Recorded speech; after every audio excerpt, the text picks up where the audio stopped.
So Jake Matthews gets signed to a 2-year deal and Grady Jarrett gets released. The Falcons are in somewhat of a rebuild mode, but I guess they want to keep Jake Matthews around because he's somewhat of an anchor on that left side. I get it. But he is not going to be protecting Michael Penix's blind side. It's a lot to go around to talk about when it is coming to the Falcons right now. I've been keeping away from the whole football situation because of, a little bit of disappointment or whatever the case may be. And there's more added disappointment. We got Grady Jarrett being released after 10 years. I know that this was a possibility. Kind of shaking my head. Would have thought they would have restructured. I guess they got tired of restructuring. But it does save the Falcons $16 million on their salary cap. Now, I think it also, with the Jake Matthews thing, I think it saves them money as well. So they're going to be doing a lot of moving and shaking, and it is a little bit bittersweet. You just sit there and be like, I can't believe it happened that way. Because, that's one of the guys you would think that would be on the same line with Jesse Tuggle, which, that's his dad. And, same thing with like Keith Brooken, which Keith Brooken ended up going to the Cowboys at some point. But you thought like some of these staple guys who've been with the franchise a long time would probably like somewhat end their career there. And he'll always be a Falcon. I mean, that's no big deal of that. I mean, there's no discussion of that. But it does kind of hurt. And you look at everything else that happened with the Falcons so far, the past year and a half, you kind of like, well, what are we doing? Well, I do have a lot of, I will say, promise with Brandon Dorless, Zach Harrison, and Ruka Rororo. I think those three guys are going to do, well, at least one of those three guys could stand out. A lot of people saying that Rook, it could be that guy. He's showing some flashes. We already know Zach Robinson, what he can do. I think he's really good for where he's at in his career. I think he's only like 23, so he has a lot of time to grow. All it takes is one or two, good games, and you could break out, especially at a young age. You could be like that guy. So with those three guys that we drafted in the last few years, and Roro and Dorless, we drafted them last year. I mean, you still got some personnel where you probably can get a diamond out of one of those three. So yeah, losing Grady Jarrett, it does suck, but I guess it's time to move in a youthful direction. It's hard to say that when you got Jake Matthews still on, in the extension type of role, but I will say this, as far as the offensive line, the Falcons have one of the best offensive lines in the NFC and probably in the NFL. So you probably want to keep that intact. Now, defensively, in some cases, you could make the argument that Grady Jarrett was a liability. He just came off of an injury not too long ago, torn ACL. He's a little bit older. I don't think the production numbers was as high as you would like. I mean, at one point, especially in the Super Bowl, he probably would have been the MVP, but you know what happened in the Super Bowl. But all things considered, I don't like it, but I understand it. And when you look at everything that the Falcons have been doing for the past, year, 2 years or whatever, you just sit here and be like, man, this is kind of whack. You know what I mean? But, I don't really hang my hat too much on, looking at what the Falcons do or don't do anymore.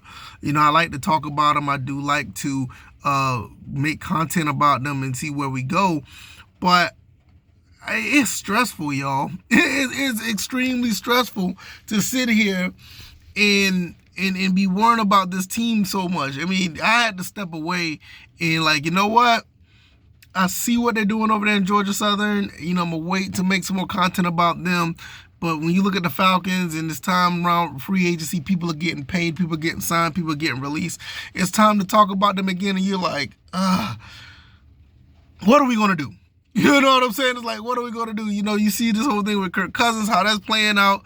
It's a lot. It really is. And for me, I feel at the end of the day, I think that this will be a situation where we are going in the right direction, but it's just, it just sucks, man. It does see a guy like that, spend pretty much their entire career here in Atlanta, starting off as a 5th round pick and then, making yourself as one of the pillars and the staple of the franchise.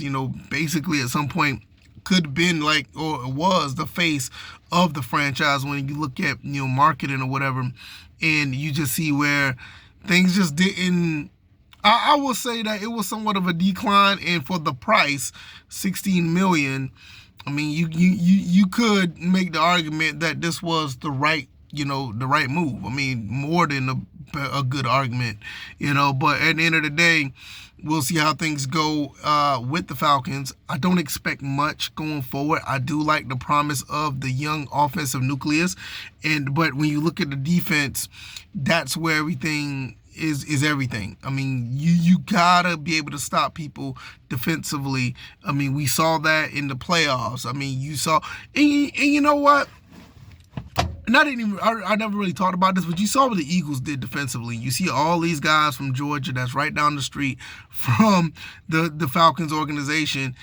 Those guys go up to Philadelphia and win the Super Bowl, where you had chances to pick up. I think the Eagles ended up getting like 5 or 6 guys that ended up being, on the team.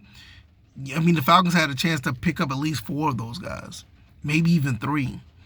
And I mean, I'm not saying that guarantees you a Super Bowl, but the talent is right in your backyard. If anything, you get at least one. Get at least one of those guys. But, I mean, I don't know. Maybe, I don't really look at it like that when it's all said and done. But, if the talent's there, I mean, it's hard not to really talk about it. But, nevertheless, we're looking at the defensive side of the ball. Grady Jarrett is gone. I think D. Alford was, I think he's pursuing things over as well.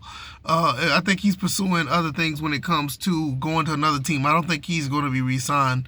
But when you look at the defense, this is what you're looking at. And we need to get some solid names and solid personnel there. Now, like I said, the guys that are going to be replacing Grady Jarrett look like they're going to be pretty good.